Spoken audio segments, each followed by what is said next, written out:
Yes students, हम लोग बात कर रहे हैं पेपर सेकंड के बारे में, ज्योग्राफी ऑफ राजस्थान के बारे में डिस्कशन कर रहे हैं। जिसकी लास्ट क्लास के अंदर हमने बात की थी राजस्थान के अंदर ड्रॉट और फेमाइन की स्थिति क्या है उसके बारे में। इस क्लास के अंदर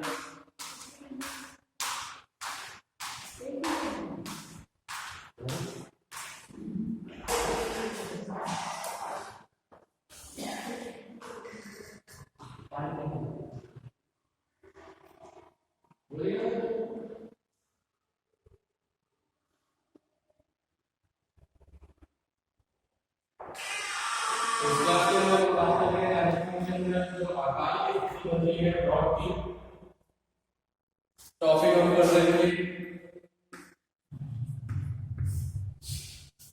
सूखा और अकाल के बारे में।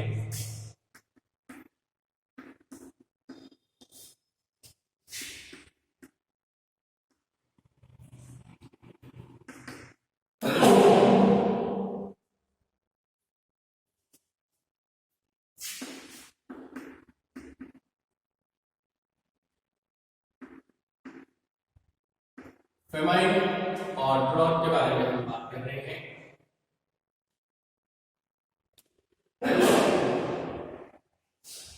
इसके कारण के बारे में हमने पिछली क्लास के अंदर डिस्कस कर लिया था और इस क्लास के अंदर अब हम इसके बाद के आगे के जो पार्ट हैं उनके बारे में डिस्कस करेंगे।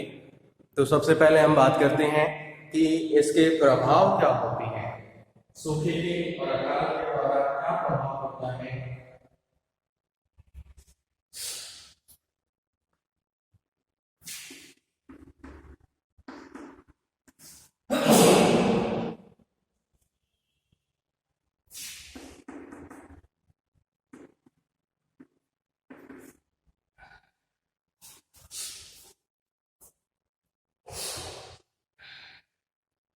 अकाल का जो प्रभाव होता है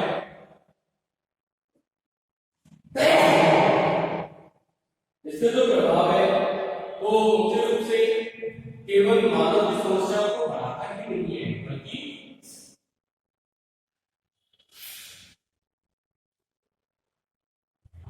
राजस्थान राज्य का जो 60% भूभाग है इसके ऊपर जो फैला हुआ मरुस्थल का विस्तार है, यानी extension of desert part in Rajasthan,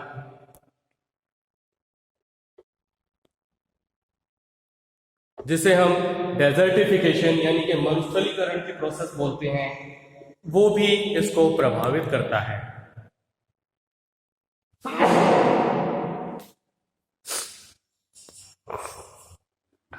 तो इस तरीके से कह सकते हैं हम कि राजस्थान के अंदर जो अकाल उत्पन्न होता है, जो सूखे की स्थिति उत्पन्न होती है, उससे न केवल मनुष्य के लिए समस्याएं उत्पन्न होती हैं, बल्कि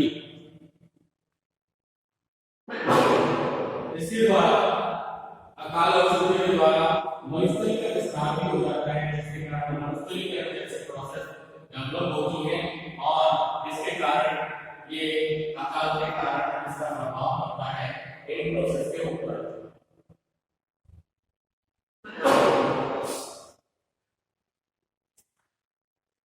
अकाल की स्थिति जब उत्पन्न होती है तो राज्य की लगभग 70% जनसंख्या जो है, जो कृषि के ऊपर निर्भर करती है और कृषि उत्पादन के द्वारा अपने पेट को भरने का कार्य करती है, वो भी प्रत्यक्ष रूप से प्रभावित होती है और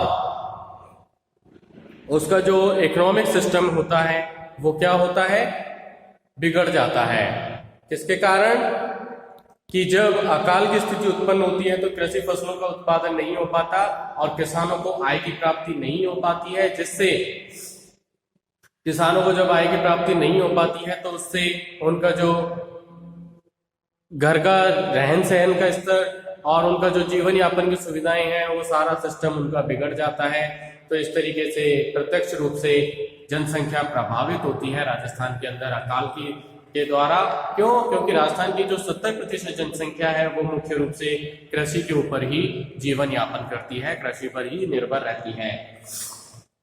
वर्षा की जब कमी होती है, जैसे जल काल की बात करें हम, तो जब वर्षा की कमी होती है राजस्थान के अंदर तो पशुओं के लिए जो चारे की आवश्यकता होती है उसकी मात्रा में भी कमी आ जाती है, और उसकी मात्रा में जब कमी आती है तो पशुओं का जो पलायन है वो उन क्षेत्रों की ओर होने लग जाता है, यानी कि वो हर्डिंग करना शुरू कर देते हैं कहां पे, जहां चारे की सुविधा उपलब्ध हो सके और पानी की, चारे की कमी और जल के अभाव में जो मरने वाले पशु हैं वो उस क्षेत्र के अंदर रह जाते हैं, अन्यथा पशु उन क्षेत्रों की ओर पलायन करना जाना शुरू कर देते हैं जहां पर जल और चारे की स्थिति उपलब्ध हो, यानी कि उन क्षेत्रों की ओर पशुओं का पलायन शुरू हो जाता है, और जो पशु पलायन नहीं कर पाते वहां पर मरना शुरू कर देते हैं, मरने लग जाते हैं।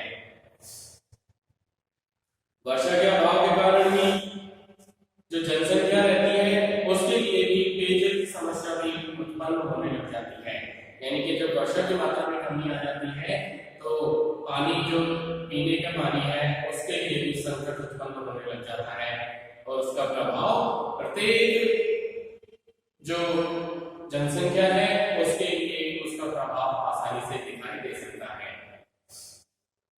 सूखा और अकाल, इसका जो प्रतिकूल प्रभाव होता है ये राज्य की पूरी अर्थव्यवस्था के ऊपर दिखाई देता है। कृषि फसलें जब नष्ट हो जाती हैं, उद्योगों के लिए कच्चे माल का संकट उत्पन्न हो जाता है, श्रमिकों की जो कार्य क्षमता है उसमें कमी आ जाती है, जनता की जो खरीदने की शक्ति है, जैसे हम बोलते हैं क्रय शक्ति, यानी कि जो उसको खरीदने के लिए आवश्यक वस्तुएं हैं वो उनको भी टालने लग जाता है, क्रय शक्ति में भी कमी आ जाती है। औद्योगिक उत्पादन के अंदर जो इंडस्ट्रियल प्रोडक्शन हो रहा है उसमें ही कमी आने लग जाती है, वनों का विनाश होना शुरू हो जाता है। क्यों? क्योंकि वर्षा जल की जब कमी आती है तो वृक्ष भी सूखने लग जाते हैं, जिससे वनों का विनाश होने लग जाता है। वस्तुओं की जो मांग है उसके अंदर भी कमी आने लग जाती है, बेरोजगारी बढ़ जाती है,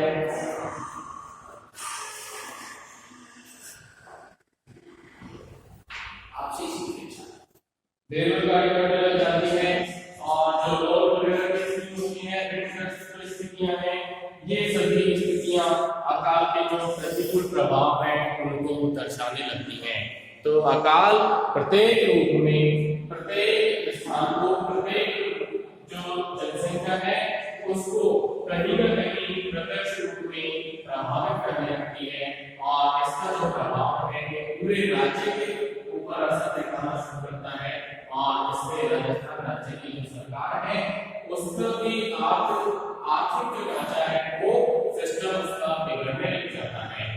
तो ऐसे बहुत सारे प्रभाव है जो इसके ऊपर प्रतिकूल प्रभाव डालते हैं अकाल और सूखे की स्थिति उत्पन्न होने के कारण। जब सूखा और अकाल पड़ता है तो रोजगार की जो समस्या है और जो अर्थों का आर्थिक दबाव है इसका सामना मौजूदा जो सरकार होती है उसको करना पड़ता है। क्यों? क्योंकि बेरोजगारी की समस्या बढ़ने लग जाती है, रोजगार की समस्या दिखने लगती है, और आर्थिक प्रेशर भी बढ़ने लग जाता है गवर्नमेंट के ऊपर। क्यों? क्योंकि सरकार को जो लगान की वसूली है वो स्थगित करनी पड़ती है, जैसे गवर्नमेंट को जो टैक्स वगैरह लेना पड़ता है वो सारा उनको छोड़ना पड़ता है, जिससे राज्य को जो आय है वो प्राप्त होना बंद हो जाती है, और लगान को माफ भी करना पड़ता है, चारा डिपो की व्यवस्था करनी पड़ती है, चारे का आयात करना पड़ता है, बड़े पैमाने के ऊपर रोजगार उत्पन्न करने पड़ते हैं, और सूखा या जो अकाल प्रभावित क्षेत्र है इनके लोगों के लिए ये सारी सुविधाएं करनी पड़ती हैं सरकार को। तो इससे सरकार के ऊपर भी आर्थिक दबाव बहुत अधिक बढ़ जाता है। सरकार इधर से जो मजदूरी मिलने वाली जो मजदूरी मिलती है उससे क्रय शक्ति में भी लगातार गिरावट आती है, घटने लग जाती है, और इससे क्या होता है गरीबी का प्रभाव लगातार बढ़ता चला जाता है, निर्धन स्थिति बनने लग जाती है और उसका विस्तार तेजी से होता जाता है। तो ये सारे प्रभाव हैं जिनके प्रभाव मुख्य रूप से अकाल के द्वारा और सूखे के द्वारा उत्पन्न होते हैं राज्य के अंदर। तो ये सारे प्रभाव हैं जिनसे राजस्थान राज्य के प्रत्येक जनसंख्या का भाग प्रत्यक्ष रूप से प्रभावित होता है। इसके बाद आगे बात कर रहे हैं राजस्थान में जो सूखा और अकाल की समस्या है, इससे निपटने के लिए कुछ सरकारी कार्यक्रम किए गए हैं, उनके बारे में।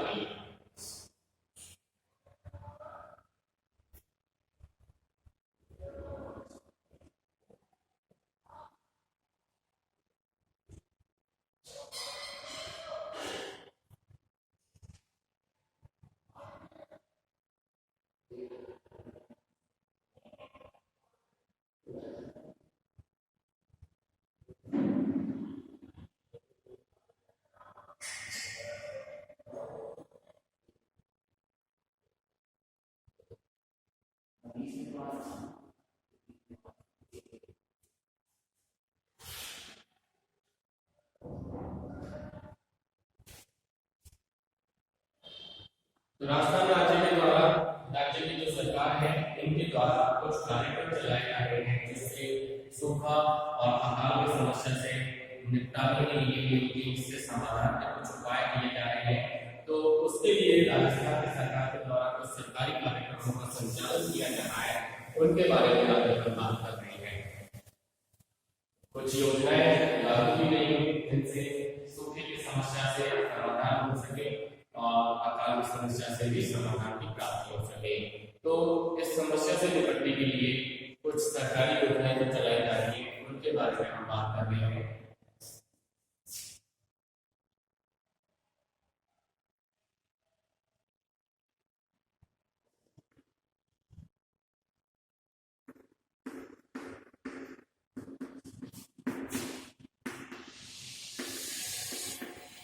गवर्नमेंट प्रोग्राम के बारे में बात कर रहे हैं,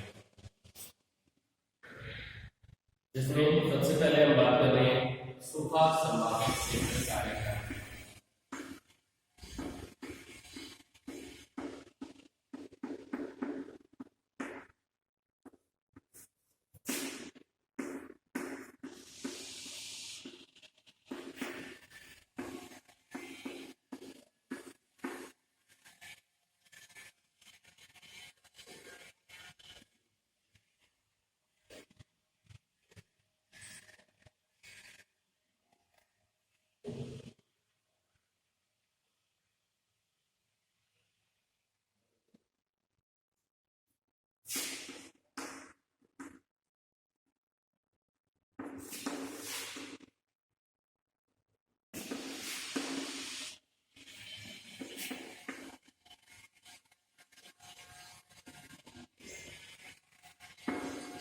ड्रॉट फ्रॉम एरिया प्रोग्राम यानी कि सूखा संभावित क्षेत्र कार्यक्रम। ये जो कार्यक्रम है इसको सरकार ने 1974-75 के अंदर शुरू किया था। यानी कि ये कार्यक्रम कब प्रारंभ हुआ था? 1974-1975 के अंदर सरकार के द्वारा इस कार्यक्रम की शुरुआत की गई थी, जिसका मुख्य उद्देश्य क्या था कि सूखा जो प्रभाव है, यानी कि सूखे का जो प्रभाव है, इसको कम करके ऐसी परिसंपत्तियों का निर्माण किया जाए जिससे रोजगार के साधनों के उपलब्ध हो और ग्रामीणों की जो आय है उसके स्तर में भी वृद्धि हो सके। इस उद्देश्य के साथ में 1974-75 में राजस्थान की सरकार के द्वारा इस कार्यक्रम को संचालित किया गया था, शुरू किया गया था।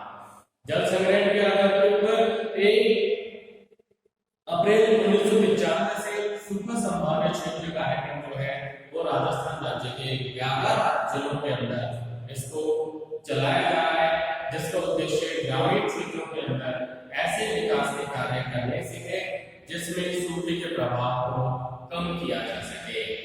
इसीलिए वर्ष 2012-13 के अंदर दिसंबर 2012 तक लगभग 470 लाख रुपए खर्च करके किए गए और जिसमें लगभग 8000 हेक्टेयर क्षेत्र को चालित किया गया।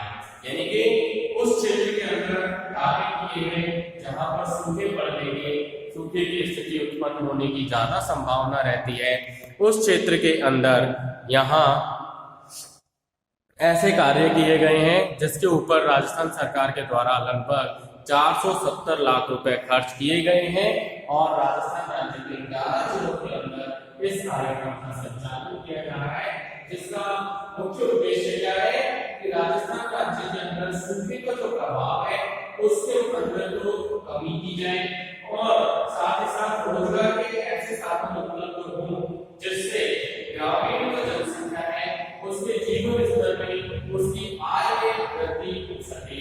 इन उद्देश्यों के साथ ही राजस्थान सरकार ने इस कार्यक्रम का संचालन किया, जो वर्तमान समय के अंदर भी सूखा संभावित जो जिले हैं उनके अंदर इस कार्यक्रम को चलाया जा रहा है। दूसरा जो कार्यक्रम है वो है डेजर्ट डेवलपमेंट प्रोग्राम।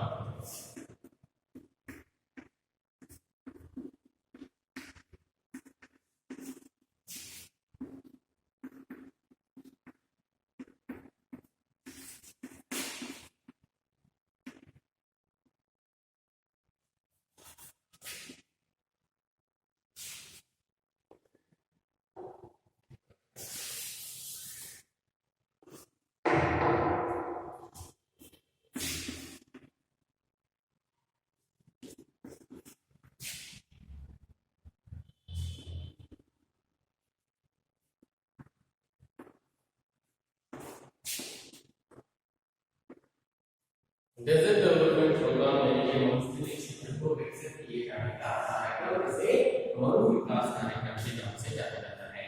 तो राजस्थान राज्य के जो सूखा मरुस्थलीय जिले हैं, डेजर्ट डिस्ट्रिक्ट हैं, उनके अंदर संपूर्ण रूप से विकास करने के लिए केंद्र सरकार के द्वारा 1977-78 के अंदर इस योजना की शुरुआत की गई।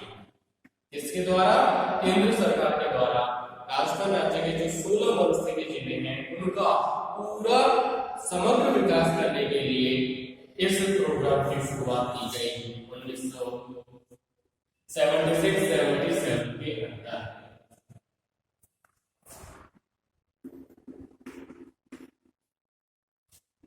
केंद्र सरकार की ये योजना थी और 1979-79 और 80 के अंदर इस योजना को केंद्र राज्य के जो समान अनुपात के आधार पर इस योजना का कार्यान्वयन किया गया।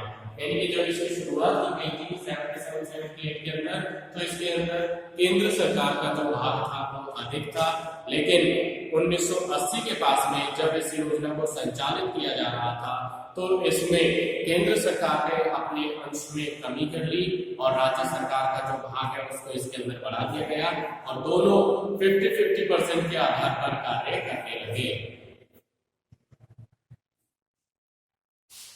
इस परियोजना के अंदर 75-25 के अनुपात में केंद्र और राज्य सरकार के द्वारा वर्तमान समय में धनराशि को उपलब्ध कराया जाता है। इस कार्यक्रम के अंतर्गत लैंड कंजर्वेशन यानी कि भूमि का संरक्षण, वाटर डेवलपमेंट जल का विकास, लघु सिंचाई यानी कि इरिगेशन की शॉर्ट प्रोजेक्ट्स, पशु और दूध विकास कार्यक्रम, पशु स्वास्थ्य, भेड़ विकास, ग्रामीणों का विद्युतीकरण, वन विकास, पशुओं के लिए पेयजल, ऐसी सभी सरकारी योजनाओं का क्रियान्वयन किया गया जिससे ग्रामीण क्षेत्रों के मरुस्थलीय क्षेत्रों के अंदर विकसित विकास की अवस्थाओं को संचालित किया जाना तय किया गया। पश्चिम इस योजना के अंतर्गत ये सभी कार्य किए जा रहे हैं। पश्चिमी क्षेत्र के अंदर जगह-जगह के ऊपर गहरे निकाले स्तूप जो है वो भी इसी कार्यक्रम के अंतर्गत जोड़े गए हैं। 2012 के अंदर जल प्रेमी और विकास किया जाना जो इस योजना का उद्देश्य था। इसके लिए लगभग 8,268 लाख से भी अधिक रकम का इसके अंदर अमाउंट रखा गया था, जिसके 2012 तक 1440 लाख रुपए इस योजना में खर्च कर दिए गए और 15,467 हेक्टेयर क्षेत्र के ऊपर इस योजना को संचालित किया गया।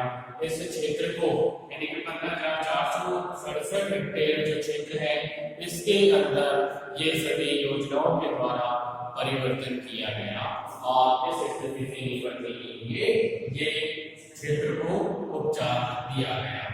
इसके बाद नेक्स्ट जो कार्यक्रम है वो है जलधारा योजना।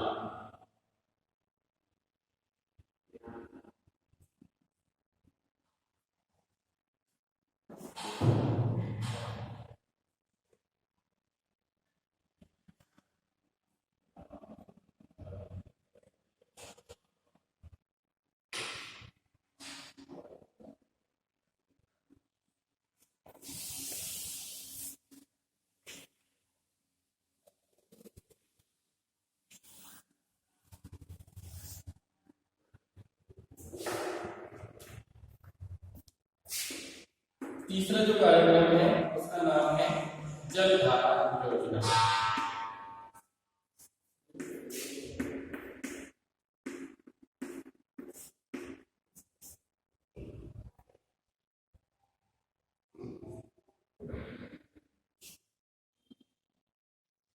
ये भी केंद्र सरकार की योजना है और जलधारा नाम से केंद्र सरकार के द्वारा एक विशेष कार्यक्रम की घोषणा की गई, जिसमें सूखा प्रभावित जो क्षेत्र है उसके जो सीमांतक जो किसान है उनको सिंचाई करने के लिए नाम मात्र के किराए के ऊपर, यानी कि केवल कुछ मात्र का ही चार्ज से लिया जाए और इस किराए के ऊपर इनको पंप सेट प्रदान करके सहायता प्रदान की जा रही है। इसलिए जल प्राप्ति के लिए, सिंचाई की सुविधा प्राप्त करने के लिए इनसे नाम मात्र के ऊपर किराए पट्टे दिए जा रहे हैं, जिससे इनको सिंचाई की सुविधा आसानी से प्राप्त हो सके। नेक्स्ट योजना है काम के बदले अनाज योजना।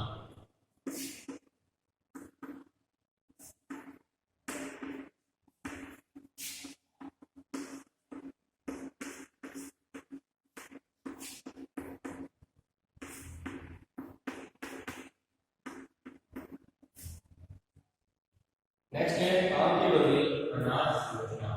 अकाल से जो पीड़ित क्षेत्र हैं उनके लोगों को उस क्षेत्र के, अकाल से जो पीड़ित क्षेत्र हैं उस क्षेत्र के लोगों को रोजगार उपलब्ध करवाने के लिए राज्य सरकार के द्वारा वहां पर सड़कों का निर्माण कार्य किया जाना, बांधों का निर्माण कार्य किया जाना, ये कार्य सरकार के द्वारा किए जाते हैं, जिससे अकाल प्रभावित जो क्षेत्र हैं उनको रोजगार की प्राप्ति होती रहे और उनको धन की प्राप्ति होती रहे, जिससे ये लोग क्या है पलायन न करें, इसको अपने सुखों में उठा जाए।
तो गांव के बदले अनाज योजना है कि राज्य सरकार ने जो है ये योजना उन क्षेत्रों में लागू करने की आवश्यकता अकाल से पीड़ित क्षेत्र हैं उन क्षेत्रों में लोग वहां पे पलायन न करें, इसलिए राज्य सरकार के द्वारा उन क्षेत्रों में कुछ कार्यक्रम चलाए जाते हैं, जैसे बांधों का निर्माण कराया जाना, सड़क का निर्माण कराया जाना, जिससे इन लोगों को कार्य भी मिलता रहे और इनको काम जो सरकारी काम किया जाता है उसके बदले में इनको अनाज दिया जाए, जिससे ये लोग अपना जीवन यापन कर सके। 2 फरवरी 2023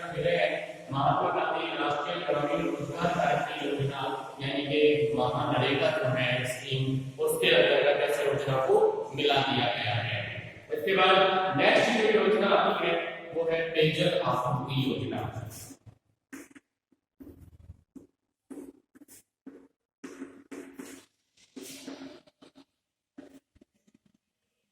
नेक्स्ट योजना है पेयजल आपूर्ति योजना। इस योजना में राजस्थान जैसी विभिन्न भौगोलिक परिस्थितियों वाले प्रदेश के अंदर पेयजल की आपूर्ति करना एक कठिन कार्य होता है। सूखा और अकाल की जो परिस्थितियां हैं वो इसे और भी अधिक कठिन बना देती हैं। इसके लिए पेयजल की सुविधा कराना सरकार की सबसे महत्वपूर्ण जो प्राथमिकताएं हैं उनमें से एक है। इसलिए पेयजल की व्यवस्था कराना राज्य की योजना का एक महत्वपूर्ण कार्यक्रम के अंतर्गत इसको संचालित किया गया है। नेक्स्ट इसके बाद सहायता विभाग की स्थापना।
सहायता विभाग की स्थापना,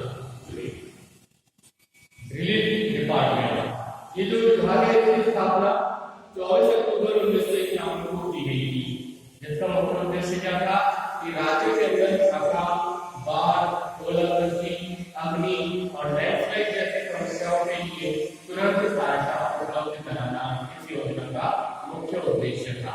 इसके बाद नेक्स्ट है विशिष्ट योजना संगठन।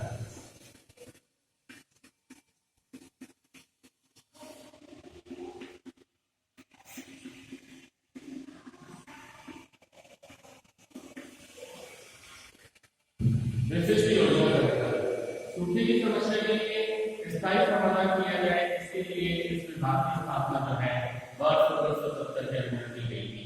इस विभाग का जो कार्य है वो ग्रामीण विकास की योजनाएं तैयार करना है और विभिन्न विभागों से उनकी क्रियान्विति के फरमा करके आधारभूत सुविधाओं की व्यवस्था करवाना इस विशिष्ट योजना संगठन का उद्देश्य रहा है। नेक्स्ट है प्राकृतिक आपदा सहायता कोष।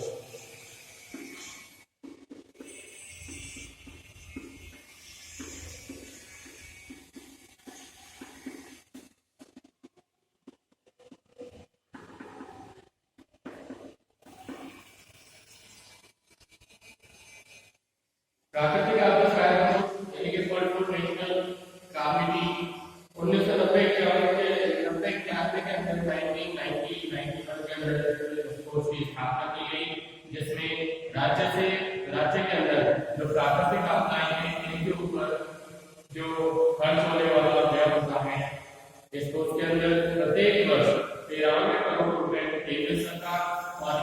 करोड़ रुपए राज्य सरकार के द्वारा जमा किए जाते हैं। यानी कि 3:1 अनुदान इस योजना के अंतर्गत लगाया जाता है। 3% भाग तो किसका, राजस्थान केंद्र सरकार का, और 1% भाग किसका, राज्य सरकार का। इसके आधार पर इस अनुपात में ये योजना संचालित की जाती है। इसके बाद कुछ अन्य योजनाएं हैं, छोटी छोटी योजनाएं हैं जिनके द्वारा राज्य के अंदर जो सूखे के प्रभाव को और अकाल के प्रभाव को कम किया जाए, ये स्थितियां उत्पन्न ना हो कैसे उत्पन्न की जाए, जिसमें बूंद सिंचाई यानी कि फव्वारा पद्धति के द्वारा कृषि विकास, घास के क्षेत्रों का विकास, स्थायी चारा डिपो और सिंचित क्षेत्र के जो सीमांत क्षेत्र हैं, इंदिरा गांधी नहर बोर्ड की कुछ भागों के अंदर सीमित सिंचाई क्षेत्र जैसे अन्य कार्यक्रम को भी राज्य सरकार के द्वारा क्रियान्वित किए जा रहे हैं, उनको चलाए जा रहे हैं। सूखा और अकाल की समस्या से मुक्ति पाने के लिए सरकार के द्वारा दीर्घकालीन नीतियों का निर्माण किया जाना चाहिए था, लेकिन सरकार की तरफ से ऐसा कोई प्रयत्न नहीं किया गया है, जिसके कारण वर्तमान स्थितियों के अंदर भी राजस्थान में प्रत्येक वर्ष सूखे और अकाल जैसी स्थितियां उत्पन्न होती रहती हैं, और जिससे प्रत्येक जनसंख्या का प्रत्येक भाग प्रभावित होता है। साथ ही साथ राजस्थान राज्य की जो सरकार है इसके ऊपर भी आर्थिक दबाव बढ़ जाते हैं। तो ये बात है कि राजस्थान राज्य संचालित होने वाले कुछ महत्वपूर्ण कार्यक्रम जिनके सूखे का प्रभाव और अकाल के प्रभाव को कम किया जा सके। इसके बाद इसकी योजनाओं में जो कुछ सुझाव हैं जिनके द्वारा राजस्थान के अंदर सूखा और अकाल के प्रभाव को कम किया जा सकता है, उस सब के बारे में हम अपनी नेक्स्ट क्लास के अंदर डिस्कस करेंगे।